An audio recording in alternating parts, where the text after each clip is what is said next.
Bang, bang.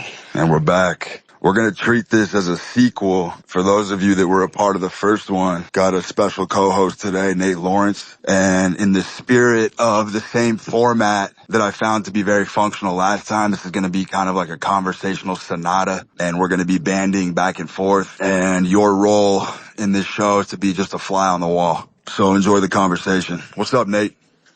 Yo, what's good? Memorial Day special. Memorial Day special. Everyone's at home. There's been girls asking me, they're like, oh, I feel like a lot of what you and Brute talk about is mainly oriented towards men. So I'm thinking, like, what do you think women play a role in the mission for? And like what is the mission for women? I mean, look, this is controversial as but the functional answer to that question in my eyes is very clear. The only way that you actually get a blossoming relationship that lasts a long time is you got to stay in lockstep with the current inversion. So like it's a traditional relationship that falls apart operationally. It looks like this.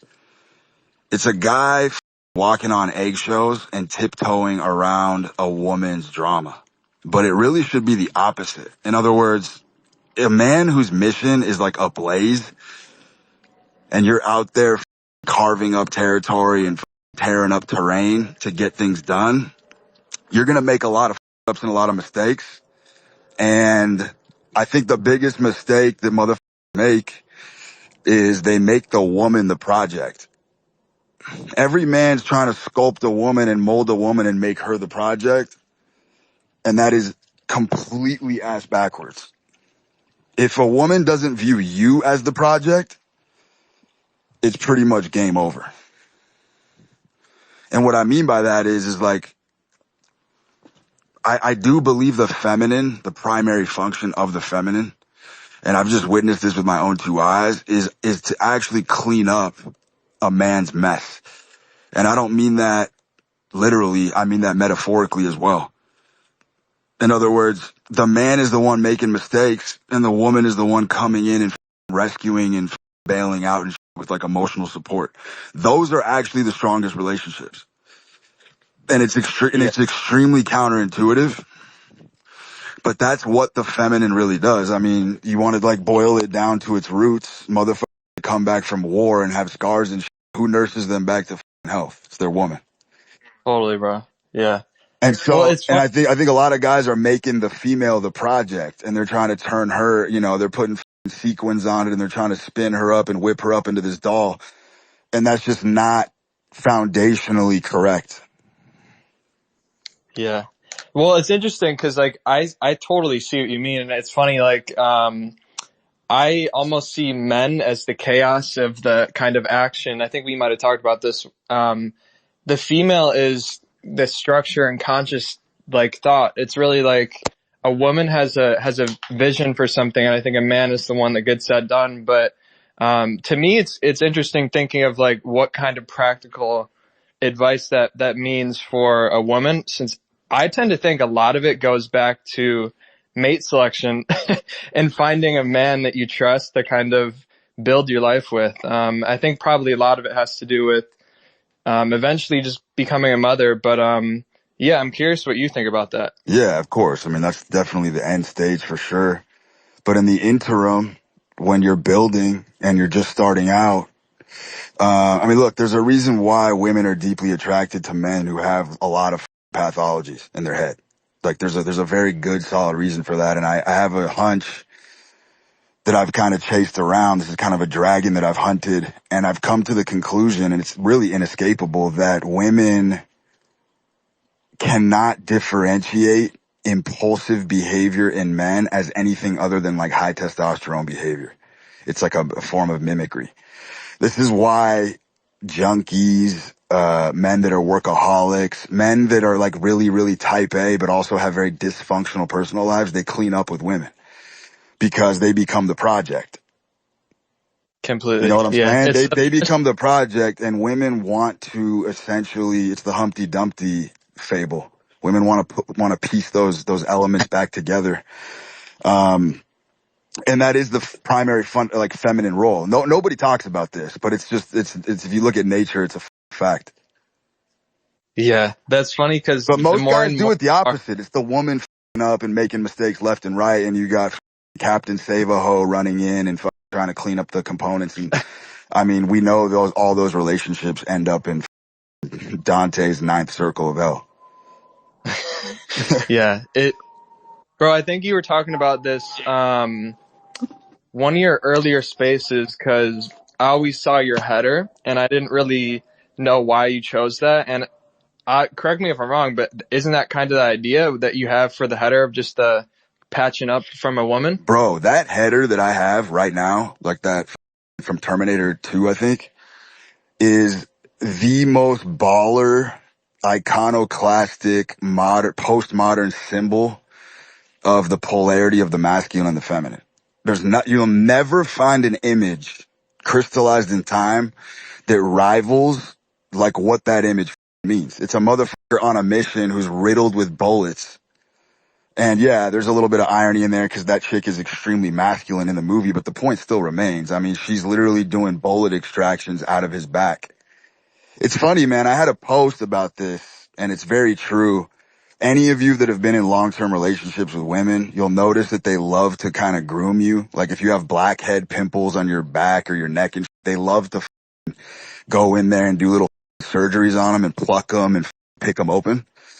And I once remarked, I was like, that's the instinct.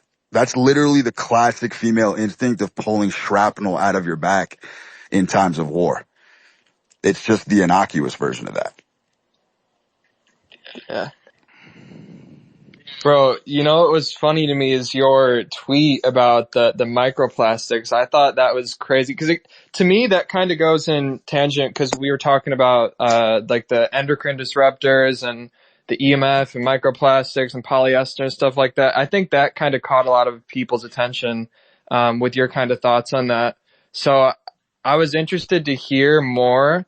I know we kind of talked about it a bit about what you think of the microplastics, because to me, if people, I mean, most people might have seen, but there's just a study that came out. It was, I think, 100% of men had microplastics like in their testicles or something like that. But you look at the study, it was 23 Sample as the size. sample size, 23 people, and it's just so silly to me because really, like, once you understand the bioenergetic view, I think you kind of get to this state where anything that's a stressor, particularly the microplastics, like with adequate metabolism, high thyroid function, you're able to properly excrete the microplastics. And really the only concern that I think a person should have with them is just avoiding like the basic exposure, but really just getting all hyperfixated about it is crazy. And I know you kind of agree with that too, but yeah. 100% I agree with that. I think it's crazy to believe that your DNA doesn't have the foresight to deal with plastic. In that tweet, I did say that imagine thinking that plastic can interfere with your destiny. Yeah. I do believe that's a home run point. And look, I mean, I'm someone, I bet you, I fucking bet the farm that I could build an IKEA full-size chair out of the plastic that I probably have in my body. I bet you could build a full-size chair with the microplastics I got, because I've been wearing those athletic tights for 15 years, lifting at the highest levels. I've done all this. I don't give a about that stuff. And let me tell you something. I have co-created two extremely beautiful, healthy children. So get the out of here with any of that rhetoric. Yeah. And look, the bottom line is this, and I've said this before, and it's worth kind of punching it home again. I do believe fundamentally that a man who is set ablaze on the mission, I do think you become a front runner and you kind of end up front running a lot of illnesses. It's a theory that I've been working with. I've seen it in many, many, many, many cases. There's a lot of latent illnesses that are asymptomatic that are basically benign, because you are so maniacally obsessed with accomplishing whatever you've set out to do. And I think that can absolutely be a form of palliative care and kind of suppress symptoms. And I think Totally. that's a better way of working it. And look, I know this is true because whenever I've been in a drought or I've been low on bullets or I couldn't fire or take shots the way I wanted to take shots in the market, I can actually sense the deterioration in my body. Yeah. I can see the sickness seeping in. And it's like I said, like during COVID, I'm pretty sure I caught whatever I mean, I don't believe COVID was, I don't take COVID at face value, but whatever was going around, I had something similar because I lost my taste for like 3 months and I chain smoked and max lifted every day through it. And I was fine. I was Yeah. completely fine. I think what you're talking about the kind of front running goes the opposite way too, bro. Like I think somebody could really max out their health and nutrition and whatnot, but if they're not in the right environment, they will have no improvement from the kind of physical implementations that they're having. And I think it's almost like a thing where it's like you need the energy to move forward, but you also gain energy from moving forward. So it's kind of, to me, an interesting thing to work with because I think a lot of the whole focus on metabolism is kind of this idea that once you have the physical state taken care of, then, or almost, I think this is a huge misconception that people have is like once you take care of the physical state, that's it, you're done. But really it's completely intertwined with the environment, your mission, what you're working on. And, yeah, I think Ray Pete recognized that, but, it gets missed a lot because really like the brain is the master regulator of metabolism. That's what I'm saying. Like, It. that's what I'm saying. If you want to go subterranean for a minute and look at what species of man right now is the hardest to kill. And I'll tell you right now, it's addicts. It's alcoholics, drug users. Some of them go overboard and OD, of course. But as a general unit, the hardest motherfuckers to kill, these pickled, alcoholic, leathery motherfuckers, they don't die.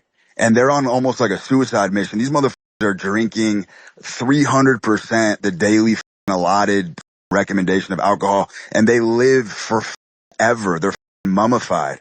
They're pickled. It's unbelievable. And why do you think that is? It's because of the pathology and because of the obsession front running the illness. I've seen these guys. There's these old time alcoholics. Some of these motherfuckers live till like 90, 89. Like they're way above average. And what is the common denominator? They have a mission. Whether it's destructive, whether it's destructive or not is not the point. The point is they're wholeheartedly obsessed on one thing and achieving that. And so that's going to carry you. You know what I'm saying? You can surf those tailwinds pretty much into oblivion. I mean, look at all these motherfuckers. Hunter Thompson, I have a feeling that motherfucker would have been a centenarian if he didn't off himself. It's funny because, bro, I had a post actually about this with, like alcoholics, drug users, stimulant users, all with like very thick hair. I think maybe we talked about this. To me, it's something like, I think there could totally be an element in the physiology that kind of makes a person drawn to using substances or be drawn towards vices. Like there's something about that. But yeah, there's 100% a protective effect. Whether or not it's from the physiology that's inherited or it's something beyond that is, I think, up in the question. But that's what I'm saying. But the health accounts can't quantify this. So they're saying, no. they're basically saying get your health in check first and everything falls in place. And I say that's complete nonsense. It's the complete opposite. You get your mission in check and I promise you, you'll be led to Valhalla just through osmosis. Like you fix your path, you set that GPS on course and you commit to that. And I'm telling you right now, you will start to crave the correct foods. Like your health will literally become the embodiment of the mission itself. And I wholeheartedly believe that. I've seen substantial evidence across all domains of life that corroborates that. And I think someone would be very hard pressed to disprove that because it is kind of mystical. It's in sort of the metaphysical realm, which is why science doesn't deal with this. But when you observe it with your own two eyes, you're kind of hard to disprove. The Yeah. Well, health kind of falls in line is what I'm saying if you fix everything else. I don't think that's the first order at all. I think if you do that, you actually end up cucking yourself in a lot of ways. Because like I said, feeling good is not a prerequisite to success whatsoever. And I think motherfuckers who are fine tuning their health, you know, these health mechanics that are going around and fixing bodies and shit, you could do all that shit till kingdom come. But if you don't have a mission, it's pretty much game over for you anyway. yeah. And by the I way, think, people ask me all the time how you get your mission. You don't search for your mission. Your mission is literally given to you. yeah, finds It's you. bequeathed. Yeah, 100%. You're the benefactor of the mission. There's nothing to look for. And I'll tell you something. I think the biggest barometer for being on track is actually how many distractions you feel in your life. That's the signal. I was talking to someone the other day and they were like, how do you gauge if you're on your mission? And I was like, look, if you're perceiving data in your life that feels distracting to you, that's whatever you feel distracted by, whatever you're doing in that moment of being distracted, you need to go back to that because that's the signal. It's kind of like you can't see the black without the white. Yeah, I could see that Because totally. It's I'm like, a guy who's thoroughly distracted. I mean, I juggle a monstrous life. I have an enormous amount of responsibility. I got debt. I got monkeys all over my back that I'm dealing with, and I'm trucking through it. And let me tell you, it doesn't faze me. Like you can literally blast music. You can give me the most uncomfortable furniture. I don't give a I'm still going to barrel through whatever the distractions are. And that's a testimony to the power of obsession and the mission in itself. You cannot throw me off. It just doesn't matter what you throw at me. You know what I'm saying? And so like, I don't need to curate. It's kind of like I said once before, I talked about how anybody can meditate and get themselves in a calm state of mind in a dim lit room with candelabra everywhere. That's easy.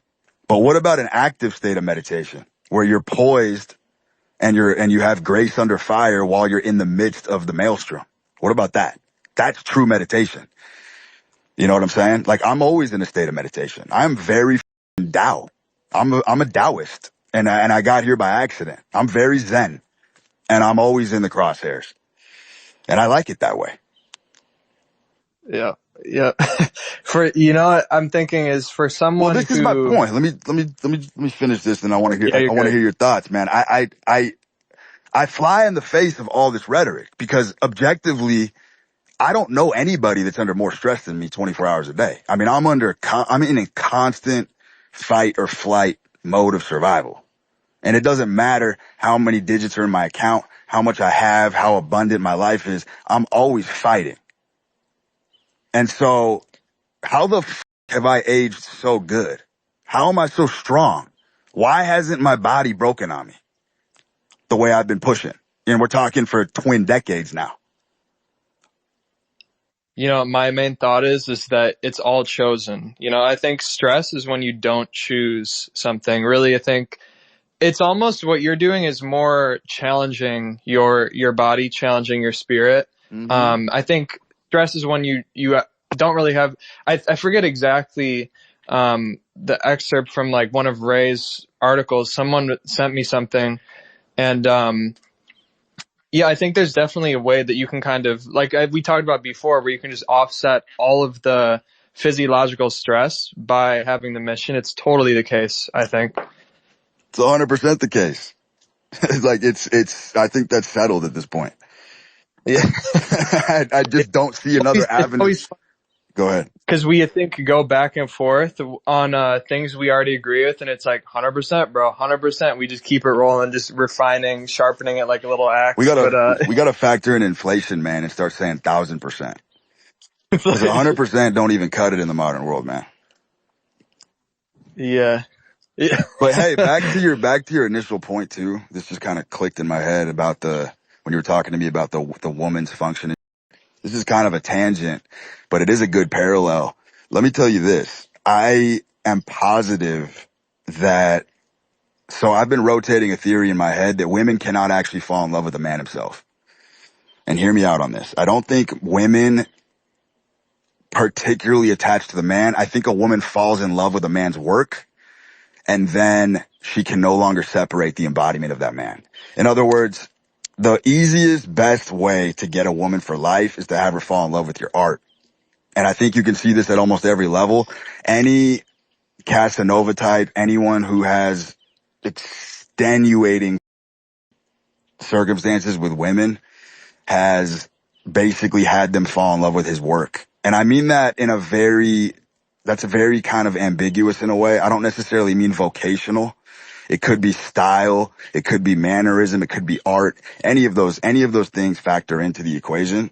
But I do think it's true. Once a woman is in love with your work and what you do, it's a wrap. It's over. And so I think that kind of kills the whole clip about chasing women around town. Like, you don't even have to do that because the gravitational pull of a motherfucker who has a huge body of work, is gonna, it's a tractor beam. You know what I'm saying? It's gonna suck everything in. And I think that that is the Taoist way to look at it. You know what I'm saying? That's the power play. That's the power position. The power position is that you don't have to chase anything. Your mission is gonna suck in like a black hole everything. And you can filter it out from there and parse it out from there and tease it out from there. And when I look at any high performer, this is what I see going on in the backdrop. Action's just terrible today. Yeah, bro, it's crazy because like I had a similar thing, I think, where it was my thought on it where I think women, they need to see something that's really just beyond a physical body, physical work. Like you said with the art, I think it's absolutely true. And we were talking, I think, about the guy of like the muscle bodybuilder compared to the artist. They'll always win 10 times out of 10. And it's silly because guys think that just stacking, you can check all of the boxes as a man and still fail with women. Like, look at Tom Brady. That's, I think, a really interesting thing. He's, I think, perfect. He has all the money. He's winning in life. Yet he's missing something. His girl cheated on him. What do you think is behind that? I mean, I'm one of these, I can't cherry pick media. Like, I'm one of these guys who thinks everything the media releases is totally fake. So anything that I see in the media, this is why I'm so hostile towards any health articles and because I see this with the alt-right a lot. The alt-right is on Twitter haranguing every day about how the media is fake. Everything the media publishes is complete bullshit. All studies are colluded. But then they'll see arsenic in Topo Chico sparkling water. And all of a sudden they're up in arms saying that that's poisonous. And I was like, wait a minute, you can't have both. Either everything in the media is fake or like, what are we doing here? Why are we cherry picking articles? So like the Tom Brady thing, dude, I don't even know if that's fucking real, to be honest. I'll tell you something else that I really do believe. And this is a very fringe theory. And this might be tinfoil hat, but I think I'm dead on. I think that these Tom Brady types, these motherfuckers that are so rich that literally have access to pretty much anything, anyone, anytime. I think their brain is so fried and torched. They don't even give a if their chick's cheating on them. Their brains are porno charbroiled. So I really do. I tell you something interesting. I kind of think that this happened to Charlie Sheen. This happened to Charlie Sheen. Charlie Sheen ran through so many women. He fried his circuitry so hard and so fast that he started sucking dick because that's the only way he could get hard. He turned gay as like a functional part of his life because he just couldn't get turned on by women anymore because he ran through so many of them. I think all of these big hitters go down this avenue. You know what I'm saying? It's kind of like these billionaires, man. It's kind of the gateway to homosexuality in a lot of ways. And I do believe that. And I think Tom Brady might be closeted homo. That is very interesting. Yeah. That's serious. Because that brain, brother, let me tell you something. Fame is extremely unnatural. There is no organism. There's nothing since the dawn of time in our DNA or our circuitry that knows how to deal with fame. And that level of attention and that level of accolade and applause and eclair, it's not hardwired into it. It's very unnatural to be bathed and around in that level of attention. And I think it has very warping effects on the psychology. I have something interesting to add to that is that estrogen, I think, can be seen as the hormone that kind of, I think Ray Peat called it the hormone of new beginnings. And my view of that is that estrogen drives growth in the organism, but without the structuring hormones like pregnenolone and progesterone and thyroid, you just have this kind of undifferentiated, constantly swelling, the tumor growth. It's like what bodybuilders look like, hyper verbalized and just reaching towards goals that are essentially just super repetitive. And that's kind of what I see with the whole culture of business and sports and media. It's really just stacking and stacking and stacking with no differentiation, no complexification. It's like, it's kind of what I see with the people like that, where they take it so far that they just need more and more and more. And it's not necessarily, even creating anything. It's just kind of swelling, almost like at the cellular level, where estrogen causes cells to take up water. They're de-energized. You kind of see that physiology, come up with a lot of these, sorts of types too. Yeah, that makes sense. I mean, athletics is a unique domain in general because it's really the only domain on earth where you actually,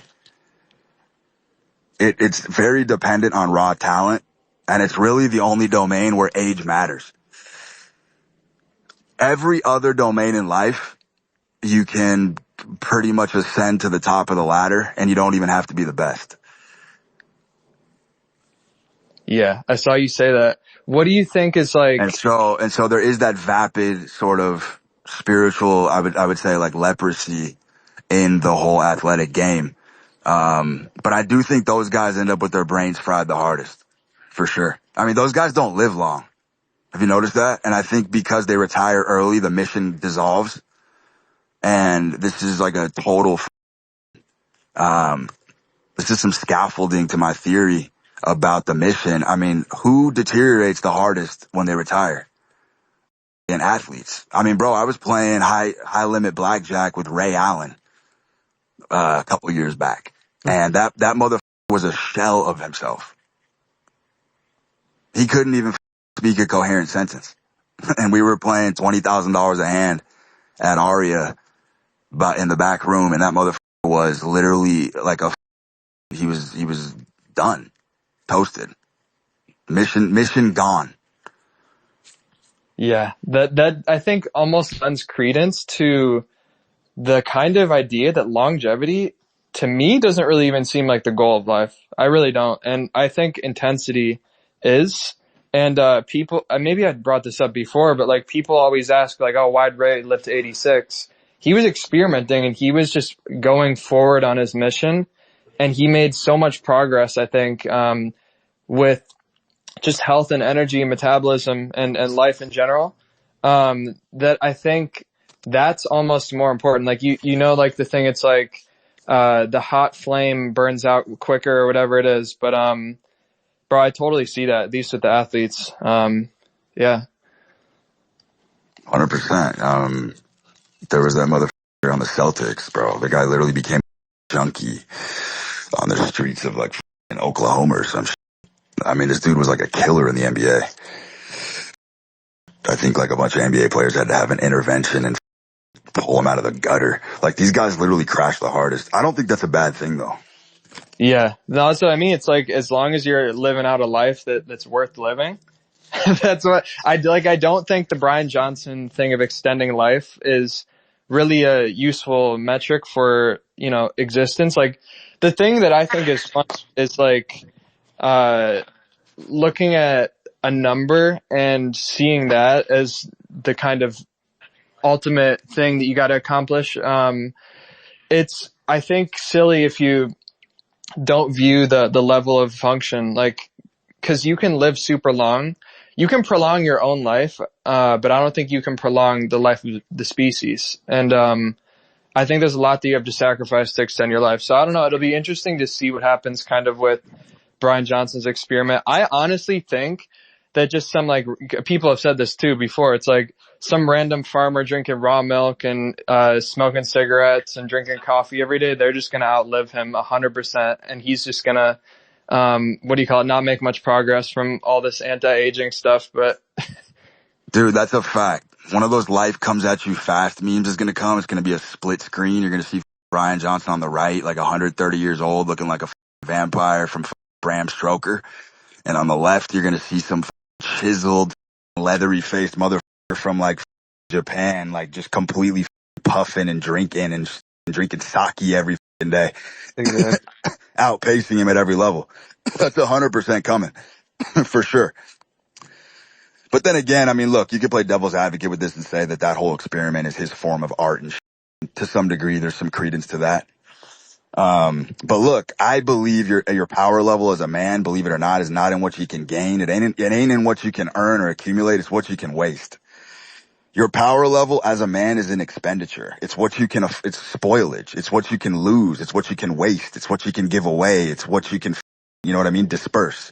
And that's why I said the true masculine frame is actually in externalization. The masculine externalizes everything. It doesn't hold anything in. That's why the Stoics are down horrendously, because they hold everything in and try to alchemize emotions and try to pretend it doesn't exist. It's not how the world works whatsoever. That's why that was an end of life philosophy. You know what I'm saying? For Marcus Aurelius. If you try to apply that in beginning stages when you're a machine-like, polished 24-year-old male, you know, you ain't going to go very far. And, you know, this is where I've sort of come up with the idea that I was thinking about good intentions today. And I was like, in my head, I was like, good intentions are gay as because good deed, even something as simple as doing good deeds for other people, that happens laterally also. That happens accidentally on the mission. I think I was telling you, man, but I have minted millionaires. I have literally minted millionaires off the breadcrumbs that I've left behind in projects. Just literally going through my mission, leaving a breadcrumb trail like Hansel and Gretel. I've minted millionaires. And what I mean by that is I have been I've been a massive innovator. I've created networks. I've created jobs. I've created bizarre jobs out of thin air to give people income to basically support and amplify my own work. You know what I'm saying? Like, dude, I'm not even kidding. There was a time in, I think 2017, I had a full-time cigarette roller to follow me around and have freshly rolled cigs at all times. And I paid them 6 figures a year to do that. And this was a motherfucker who was unemployed, hopeless, distraught, in despair. And I was paying him 6 figs. And then there were side deals. You know what I'm saying? So like, and here's the thing too, like I've always had this strategy that's very underrated that I've never heard anybody talk about this, but this is the greatest strategy on earth and it's worked very well for me. I always take the short end of the stick when I do a deal. Like I don't fucking negotiate. I don't barter. I don't haggle. I will take the raw end of the deal like 10 out of 10 times. I don't give a my energy is so abundant. I'll figure it out. I'll get it. I'll make it up on the back end somehow, some way. And this strategy takes you very far in life. The way that I got into that watch business when I worked with the objectively most powerful, wealthy watch dealer in America in my 20s was I was selling him, Rolexes in the beginning. And I would take bad deals left and right. I didn't give a I'm not here to haggle you for an extra $500. You can keep it, buddy. Let me tell you something. You do that for a year and you take bad deals, let other people win, let them get the better end of you. You have all the leverage. When it's time for you to call in a favor, when you got to declare war, they're going to come in with the biggest intercontinental ballistic missiles you've ever seen to help you out. Totally. You know what I mean? But that's an energy thing, brother. This fucking intersects perfectly with your whole idea of bioenergetics because look, the bottom line of what I'm really saying is if you have that economy of energy and you're a high energy motherfucker, you're not worried about price shaving, price cuts. Am I winning on every fucking deal? That's a piss poor way to live. And all those motherfuckers out there that are doing that trying to scalp an extra 100, $200 off every deal, those motherfuckers never win in the end. No. Ever. Yeah, it's all Ever. preservation, you know? 100%. And it's like I said in my last spaces, I was like, look, if you're truly strong, you're going to let motherfuckers prey on you. You know what I'm saying? Dude, it reminds me of like these tigers. You'll see tigers in a habitat. They got all sorts of organisms living off them. They'll have like ticks, flies, eating like little patches of their back hide, and they're just chilling. That animal is so mammothic and so powerful that other life forms are going to feed and prey off it, and humans are no different. Like I let a little bit of cannibalism in my life. I'll take bad deals. You want to scout me for an extra 10 G's on a car? Take it, buddy. Not worried about it. I'll make it up on the back end. I promise you I'll figure it out. But I'll be damned if I'm going to sit here counting the nickels and pennies in my purse trying to keep my books together because I'm scared that I don't have the energy to recover from that. Yeah, exactly. And so, dude, it's counterintuitive because taking bad deals my whole life has paid dividends. That's the paradox. Yeah, there's a huge paradox to it because I think like something that people miss is that if you don't just get exactly what you want right at the moment, you have something to keep moving. Like you have a reason to keep focusing and keep striving. And I think that that's part of it. But again, it's always about just expending. That's the whole point. Keeping energy moving through the system, you know, and Giving, deploying, circulation, keeping things always moving and in flow, brother. That is literally the method. And that's why taking the time out to go to car dealerships and negotiate with some fucking dork for 2.5 hours because you want to save $40 on your car payment. I mean, man, you might as well blow my head off with a double barrel shotgun. If I ever get to that point, you have permission to blow my head off. Because you know what's ironic? That's the type of shit that gives you cancer. That's the type of shit that will make the microplastic inflammation flare the up. It's that type of worry and fucking scared, coy pace of always feeling like everyone's taking you for a ride and everyone's taking advantage of you. Bro, that is literally the shit that destroys your body. I'm telling you, that's the shit that'll give you fucking melanoma. completely. Yeah, but it's wild because almost letting yourself take the hits, it does so much more for you as an organism. But just it's about the Taoist, I think, kind of idea that kind of runs tangent with what you have, and then the bioenergetic stuff, where letting go actually leads you to having more power and more control. Essentially, I think it structures life the way it should be when you submit to higher forces. So yeah, bro. I mean, I think it's funny because I had a mutual who tweeted. He said, "My energy is only limited by the energy that I consume." Meaning that could apply to food, that could apply to obligations that you take on, responsibilities. Yeah, Everything you take on adds to this bigger metabolism that's working through you. It's literally the cosmic flow of energy. It's like I think focusing on the metabolic view really applies at every level. So that's the thing that's just so powerful to me. 100%. By the way, that strategy that I employed, that was whether I was broke, didn't matter what I had. I'm always going to take the raw end of the deal, even if I'm in a desperate situation, because that is how you actually ascend Jacob's ladder.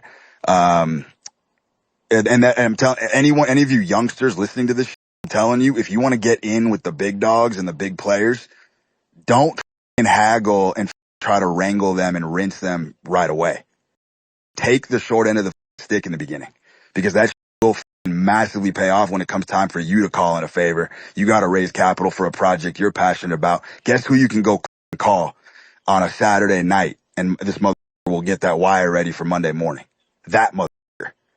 And that's what I did with the watch business. And by the way, I rose rank super quick. I became that mother right-hand man.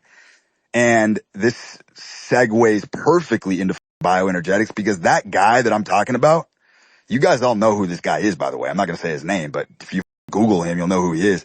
This mother was in his 60s when I was dealing with him. Literally, objectively, a pudgy penguin looking mother.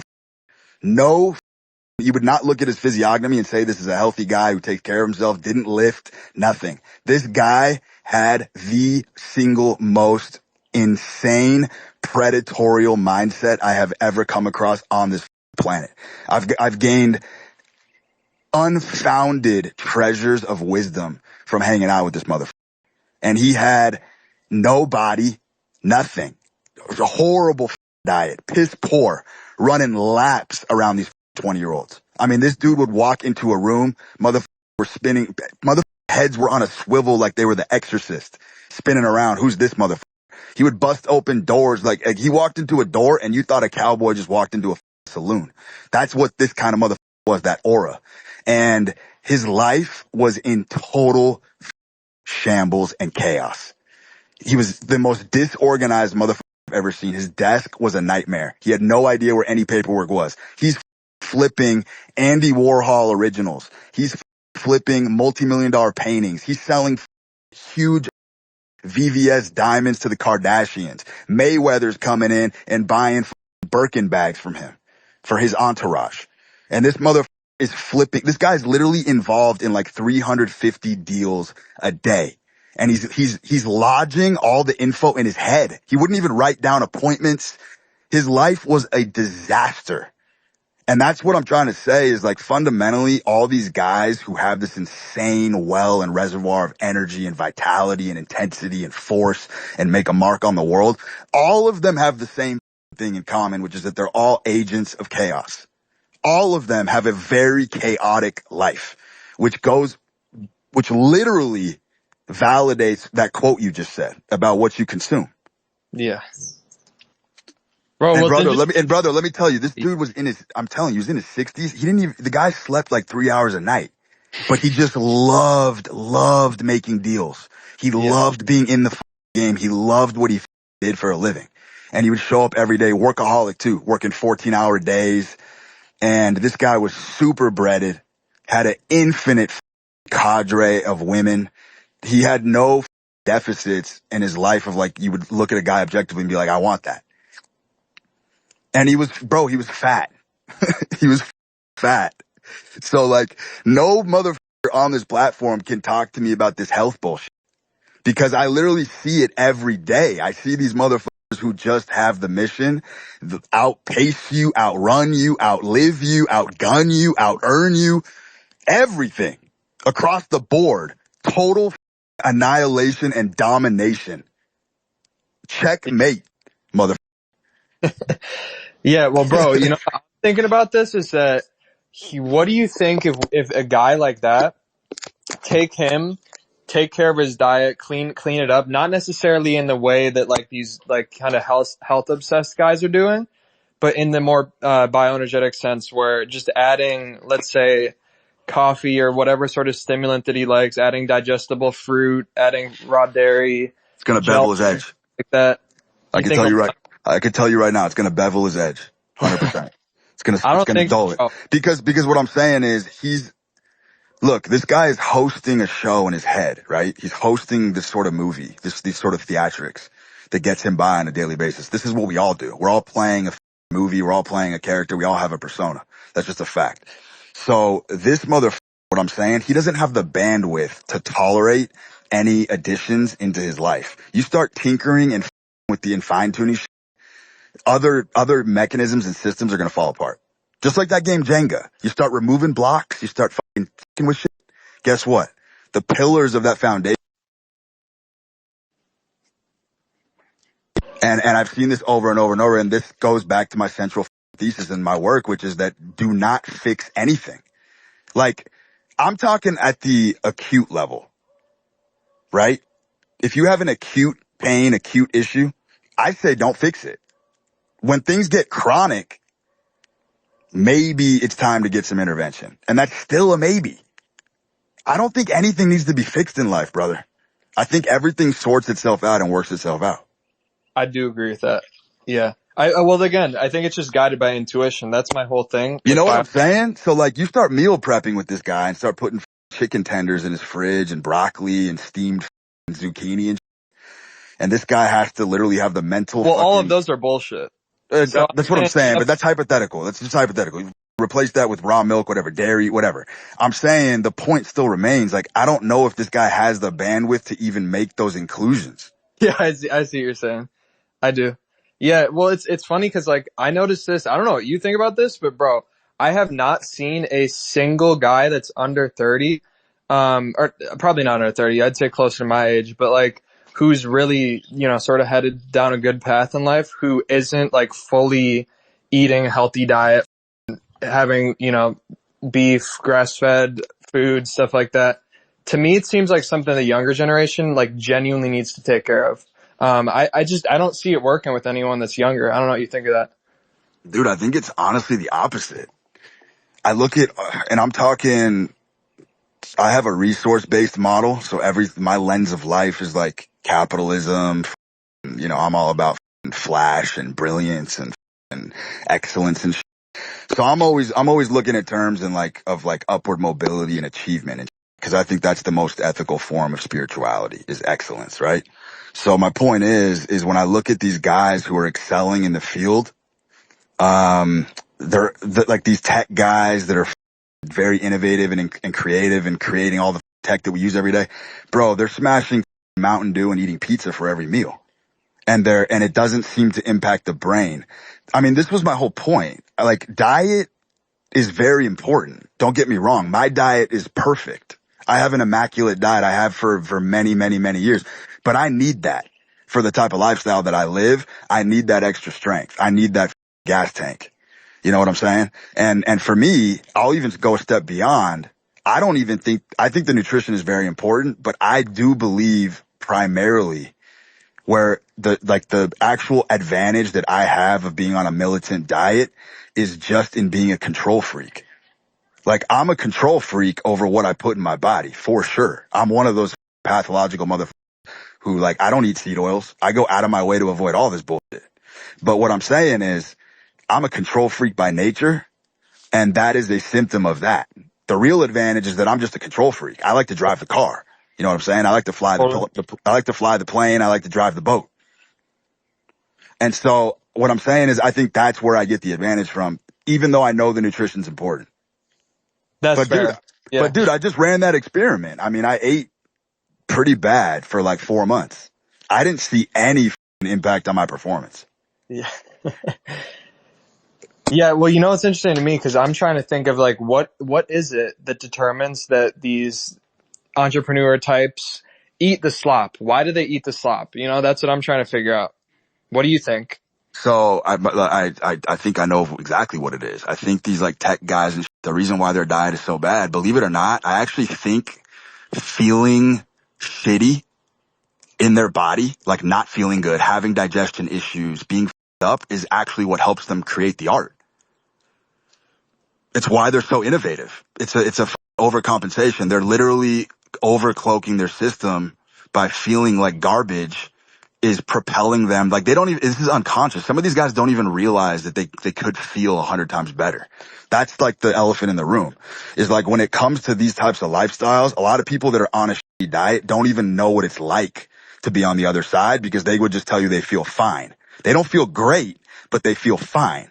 And I have a feeling, brother, that like a lot of these motherfuckers who have these digestion problems, acid reflux, these little issues in the system kind of overcloak it and overdrive things and are pushing them to create, because they're agitated at a very mild micro level. There's like some irritation, and they can't sit still. They're fidgety. They got ADHD. And they don't even realize that it's because their system's fucked up. You know what I'm saying? And dude, I mean, it's literally, look at every motherfucker in tech. I'm telling you, they have the worst diets on the planet, but they're balling. Yeah. They're mega balling, and they're playing the capitalistic game, and they're doing it to perfection. So Yeah. it's interesting, bro. Like, you have to kind of pick your poison in life. This is why I said, as a man, I think you actually want to top your health out at about 90%. I think you want to stay about 10% sick. And I will die on that hill, because that last 10% of sickness is going to carry you very, very high. It's a stimulus, totally. Yeah. If you cure everything in life, if you cure everything and solve all your problems, you will die very fast, spiritually, and then physically. Yeah, totally. You got to be careful. You got to be careful with the afflictions that you choose to remove. Very 100. careful. Yeah, it's interesting though, because my whole thing, I think, because, people talk about the environment deteriorating. Last time you were like, oh, no, I don't think it is. There's nothing wrong with it.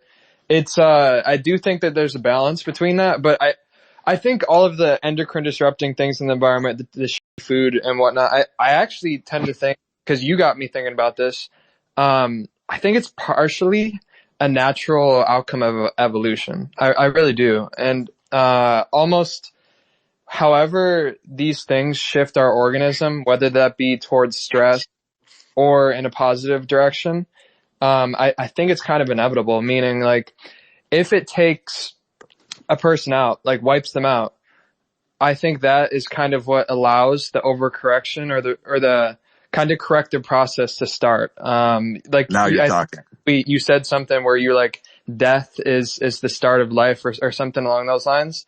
I totally see that, with the case of all of the toxic in the environment. Yeah, bingo, man. It's like all these guys that are railing right now and haranguing about microplastics. It's like, do these people not understand that before, like in a pre-plastic world, mother, you were dying of like salmonella and dang fever.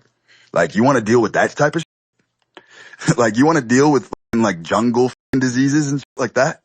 It's like you got to pick one because like syringes, modern medicine, vaccines, like everything all these motherfuckers have got to get herd immunity, brother, like all that shit is plastic based. So it's like you go to a pre-plastic world. All right. You want to die of Montezuma's revenge? Like on the Pinto, on the pilgrimage to America? Like people were dying of that type of shit. So like, I think it's inarguable. I think we're in a much safer world, even though everyone's tripping about the environment. Yeah, totally. That actually kind of leads me to something. I was curious what you think about like the possibility of like a world shutdown or like kind of one world government establishment. Like, do you think a person should prepare for anything like that or adapt their life at all? No chance, bro. Yeah. No, literally zero chance. I never think about that. And if I did, my lifestyle is already kind of calibrated. Like you don't have to prepare. If that type of shit is happening, like all you would have to do is go next door to your neighbor, raid their fridge. You know what I'm saying? Like when it comes to that point and it's dog eat dog and the whole world is against each other, the predators are going to win. Like, why would I have to prepare if Sally next door has Campbell's chicken soup for 3 years? If really popped and everyone was desperate and there was like a literal purge, guess who's coming into Sally's front door with a shotgun? You know what I'm saying? Yeah, totally. That's like actually how it would play out. Yeah.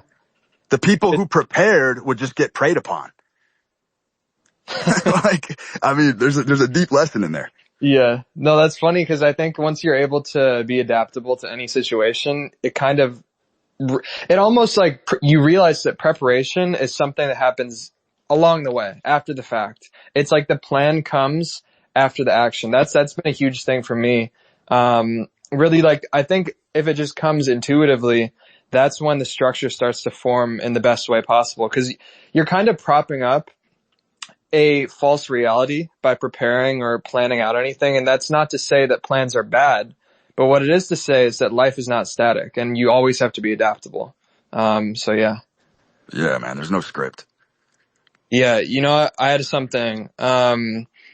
What do you think about, I know you're kind of against supplements, but I think would understand, like, cause I think I might have said like the stuff about, thyroid and the different steroids and stuff like that. I think that, supplementing something like testosterone is 100% detrimental. If you're taking a huge dose, it's going to suppress natural production and stuff like that. But there are things like, pregnenolone, which actually support their own production. That's like, one of like the vitality hormones. It's, I think, right, called like a anti-stress youth hormone. Like, what do you think of stuff like that? Cause to me, that seems like almost more natural than just going without anything. just due to the I fact just, that it supports natural production? it's a good question. I just can't justify it, man. I'm supplement free. I'm drug free. I've never injected anything in my body. I don't take anything other than real food. And I think I'll die. I think I will die in that condition. Motherfuckers have always told me, oh, trust me, when you get to like 45, 46, you're going to jump on TRT. I'm like, dude, go yourself. You're speaking from your level of discipline, not mine. I'm good. I'm golden. And I'll tell you something. The motherfuckers who age like fine wine, men, you can literally tell the ones who never injected a substance. They age beautifully. Steroids, this is an unseen sort of hidden secret, ages the out of your face. Look at any of these roid heads who pin even TRT for long term. You end up with a Ken doll type of body, and you end up with a very severely, the head doesn't match the body, is what I want to say. And if you look close enough, you can see this at every level. You can't even talk about Sylvester Stallone or any of these outliers because all those motherfuckers had plastic surgery and jaw filings and, you know what I'm saying, hair plugs, whatever so they're not even a good counter argument to that. And then I think that hormones in the body is a symphony. It's an orchestra, and everything has to play in concert together. And I think if you start tweaking in any particular hormone, you don't know how the other instruments are going to play, you know, when it comes time to be at the opera, is what I want to say. And I Yeah. believe that's 100% true. Cranking up your testosterone is straight up one of the dumbest things you can do, because that doesn't make you a man.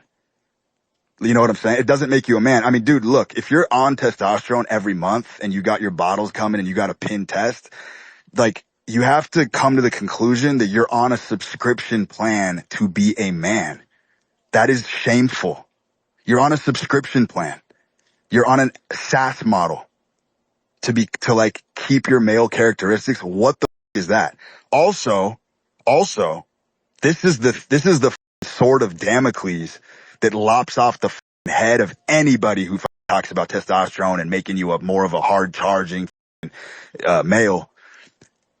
If testosterone was that valid as a metric, all the roid head bodybuilders at Venice Beach would be the legislators. They'd be presidents. They'd be making policy. They would be literally forging and forming the pastiche of a world that we live in. And that is not the case. It's all the testosterone-less dorks, squiggly-headed motherfuckers that are running the game. So until I see Muscle Beach start climbing the ladder, you know what I'm saying? The Jolly Green Giant, and they start climbing up that vine and coming to the top, maybe I'll change my opinion. But I haven't seen that happen yet. Yeah, totally. Yeah, bro, you said something a little while ago. I think it was like you were talking about tech. It really intrigued me. You were like, the online world is where all the action is now, and the physical world is just where you go recharge to then go right back online. Can you go a bit more into that? I thought that was really interesting. Yeah, so actually not redacted, I rescinded a theory because I used to say the real world was never going out of style. People would still be, you know, inking deals on cocktail napkins at bodegas and shit. And, you know, that sort of romanticism of like the Hilton Hotel, I believe that deal, the guy who bought the Hilton brand, I literally believe that contract was signed on a napkin at a restaurant. Like, there's some romanticism there for sure, some Melvillian romanticism. But I'm here to say that in the modern world, I do believe that that attribute has inverted. I do think the physical realm now is where you actually take a break to get back online. Everything's online, making money, meeting communities, dating, everything's online. And I think we have to embrace it because the modernity is giving handouts. You know what I'm saying? Nature is very benevolent, and whatever forces have brought us here have basically dawned on us these tokens, and to sort of, you know, stifle those or pearl clutch about it, I think is a huge, massive mistake. I mean, when I go to the gym now and I go to the park and shit, or I take my son or my daughter to the park and go into the sun, I look at it as just a recharge station. You know what I'm saying? To come back online. Everything I do is remote now. Do I have some resentment towards it? Of course I do. But I also have to lean into it or I'm going to miss the free handouts. It's a massive mistake not to be online. You know what I'm saying? It's the most interesting theater in the world. Yeah, bro, it's interesting, like, like Ted Kaczynski, like the Unabomber, how he said that like tech is like the end of everything. I actually think like, cause I think it kind of goes in line with the endocrine disrupting stuff where, it's almost like a natural outcome of evolution. Like, Ray talked about these guys, Vernadsky and Desjardins, I think is a French guy. He had a theory about, like there's the geosphere, which is just planetary life, then the biosphere, which is biological animals and humans, and then the noosphere, which essentially is technology. And all of these systems evolve together, and it's interesting seeing how they blend now, because I think tech is definitely something that can cause degradation to a person's system. Just the I honestly do think that the EMF and blue light is not helpful. I don't think it is. So it'll be interesting to see because there's a few projects coming out now that are making better tech. There's this company, Daylight Computer. They just launched a blue light free computer. It looks really sick, and you can use it out 100%. like that. So yeah, bro. 100%. That's a good point. Look, I mean, like I live as primal paleo as possible. Like when the sun goes down, I keep all my lights off in the house. I hate artificial light. I am disgusted and repulsed by having light switches on at night. You can just tell it's unhealthy as. So I keep lights off when the sun goes down in the house. I light candles. Like I'm into all that shit for sure. But I will say that the tech as like the functional way that I've dealt with this, and I think I was 10 years ahead of my time. I don't have a computer. I haven't used a computer. I haven't typed on a computer in probably 15 years. And that has been a massive game changer. I run everything off my phone, and I have for a very long time. If I can't run a business, if I can't do a deal, if I can't do it from my phone, I ain't doing it. Cause I hate sitting in front of a computer. And by osmosis, yet again, talking about lateral achievement, just by having the phone, I'm so mobile, bro. I think I said on a spaces, I literally walk, and I never gauged this. I just one day opened the app, but haphazardly, and looked at my daily steps. I'm clocking like 15,000 steps a day, just walking around my estate on the phone, moving. Every phone call I'm on, I'm pacing back and forth like a Siberian tiger, chain smoking, going outside. I get probably 6 to 7 hours a day of sunlight. Just because I like to be outside on the phone, walking around, moving around. I'm always up on my feet. I rarely am laying down or chilling or like in a chair. Rarely. And that's the benefit of just running everything off the mobile phone. And then you'll have some other will contest this and they'll be like, well, how do you get graphics done? How do you, cause there's some things that operationally are a little bit tougher on the phone. It's like, you outsource that. If I have to get an image done, if I have to get something created, I have a team for that. There's an assistant who will cook that for me and send it to me in 5 minutes. But the phone is nifty as and I've been doing this for a long time, brother. Like I don't see myself ever sitting in front of a computer ever again. I just can't do it. It's soul killing to me. Like I literally cringe when I see a laptop and I see sitting in a chair, hunched over, shoulders internally rotated, carpal tunnel like punching keys. I just don't like it. And I'm all about agility, and I like the speed and the efficiency of just having a tiny little device in my pocket that can do everything. The iPhone is a Swiss Army knife. Totally. It's a movie studio in your pocket. It's a crypto wallet. It's got everything, finance, banking. There's nothing you can't do on your phone. Nothing in the modern world. There's an app for it. Like you can shortcut, you can jerry rig it. You'll figure it out. Yeah. Bro, it's funny because people ask me why I put my videos in vertical form on Twitter. And I genuinely think that like long form, like content or stuff like that should be in vertical. Cause just it kind of gets you into the, state of movement, it's just, it's exactly what you're describing. So man, it's going to be interesting to see, just how tech kind of changes over these next few years or whatever. But 100%. 100%. And they didn't make it, dude. It's just blend seamlessly with what I've been saying about movement and flow and just, just do running everything from the phone, brother, like, learning and action. Those things are very well connected things. And I've talked about it at length. Like when you're on the phone and you're talking to people, there is more authority that gets established when you're standing up. You know what I'm saying? Like doing sales calls in a seated position. That sounds like hell on earth. That sounds like a death sentence to me. Cause your body literally does not think well when it's seated. You can literally test this. This is why people have a natural impulse. If your phone rings and you're sitting on a couch, a lot of people have a natural inclination to stand up and start walking around while they're on the phone. And that's unconscious. And that's because you think clearer when you're in movement.